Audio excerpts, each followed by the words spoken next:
এবার চোখ রাখছে বামুটিয়ার দিকে। বামুটিয়ার তালতলা গ্রাম পঞ্চায়েতের বনিতি চা বাগান mega well pump plantation drive প্রোগ্রামের আজ আয়োজন করা হয়, যেখানে উপস্থিত ছিলেন রাজ্যের বিদ্যুৎ, কৃষি এবং কৃষক কল্যাণ দফতরের মন্ত্রী রতনলাল নাথ।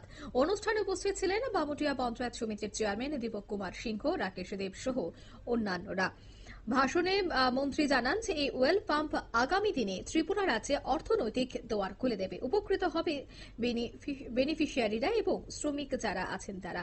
তিনি বলেন, জায়গা খালি রাখবেন না, যার যতটুকু জায়গা আছে সেটুকু জায়গা ব্যবহার করুন। তিনি আরো বলেন, পাম্প ট্রি প্ল্যান্টেশনের বেনিফিশিয়ারির 1 টাকাও খরচ নেই, সমস্ত খরচ বহন করবে সরকার। কি বলছেন মন্ত্রী, শোনাবো। মানুষ আছে গণতন্ত্রের সুবিধা নিয়ে চেয়ারে বসে, কিন্তু দেশের স্বার্থ দেখে না। এরা ভাবে যদি স্বয়ম্বর হয়ে যায় তাহলে তার চীনের থেকে উপরে উঠে যাবে, আমেরিকা থেকে উপরে উঠে যাবে, পাকিস্তান থেকে উপরে উঠে যাবে, অন্য কোন কেউ আমি বলছি না কে, আপনারা জানেন ক্ষমতা বসে পাবলিকের স্বার্থে যদি কাজ না করে, এটা কিসের সরকার? আজকে 2012 একটা লাগালো না গাছ।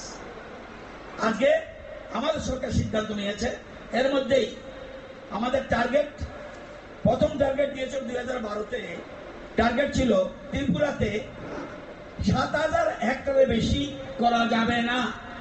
খুব ভালো করে বুঝেন, 2012-তে কমিটি একটা আছে অল ইন্ডিয়াতে, বলছে ত্রিপুরা। আপনারা শুনলেন মন্ত্রীর এই বক্তব্য। মোট 14,000 ওয়েল পাম্প লাগানো হবে প্রথম অবস্থায়। এই চা বাগানে 56 হেক্টর জমিতে পাম্প অয়েল ট্রি লাগানো হবে। সে কথাই আজ বক্তব্য রাখতে গিয়ে বললেন কৃষি এবং কৃষক কল্যাণ দফতরের মন্ত্রী রতনলাল নাথ। নিয়ে নিয়েছে ছোট্ট একটি বিজ্ঞাপন বিরতি, সঙ্গে থাকুন।